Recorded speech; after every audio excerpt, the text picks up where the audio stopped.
Traxxas just announced the release of the BL-2S brushless versions of their two-wheel drive Rustler and Stampede, and they've got quite a few updates to these vehicles, but they've also updated the price, which means these are no longer the cheapest Traxxas cars you can get. That honor now goes to the brushed 1/16th line. That being said, these are the entry-level 1/10 scale Traxxas vehicles, and they compete directly with the entry-level 1/10 scale Arrma Gorgon. On paper, you do get quite a bit more for your money. We'll have to see if they're actually going to be worth that extra money when I get my hands on them. Make sure you get subscribed so you don't miss that, but for now, let's take a closer look at what's new. Of course, we've got the BL-2S brushless system, which replaces the previous XL5 brushed system. This brushless system is only 2S capable, but it is a bit more powerful than the brushed system was. Traxxas is claiming a 40+ mile/hour top speed for these vehicles. I'm not sure I believe that because Traxxas is pretty much always exaggerating their top speeds. It'll be interesting to see what they can actually do in real life off-road. That brushless motor is going to be attached to the 727 Magnum transmission, which is almost all metal with just a few plastic bits in it, but is a huge step up from the previous two-wheel drive transmission. Attached to that transmission are the new heavy-duty drive shafts. These are still plastic, but they're a lot beefier than the previous version drive shafts, and those are going to be driving similar wheels and tires to what we previously had, but those are going to be connected through some updated hubs in the front and the rear. That's a great update to see because those front caster blocks were probably the weakest point of the previous version of these cars. Rounding out the electronics, we've got the same 2056 plastic geared servo that we had in the previous version, which is a little disappointing to see. That's not the best servo in the world, but it should be okay to get you started. And the TQ transmitter, which is also very basic.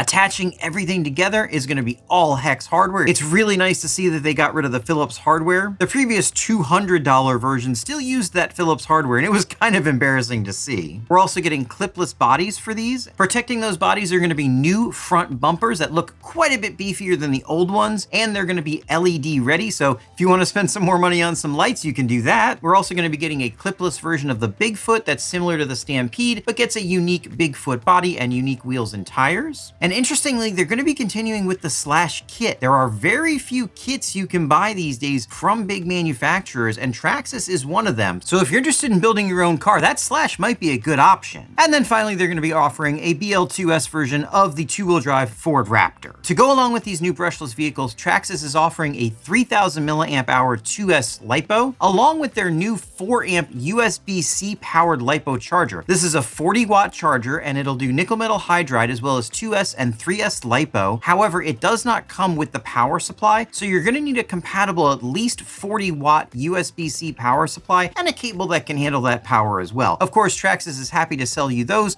for an additional cost. The Stampede, Slash, and Rustler are going to be $250, and then the Bigfoot and strangely the Slash kit are going to be $270. I'm not sure why they want to charge you more to have you put together the car, but that's what they're doing. Now that's a lot more than Arrma's two-wheel drive entry-level vehicle, the Gorgon, but you are getting a brushless system. It should be faster. It should be more powerful. You're getting a LiPo battery and a better charger. Is it a better truck? That's something we're going to have to find out when I get my hands on one and compare the two. Make sure you get subscribed for that, and then check out one of these videos.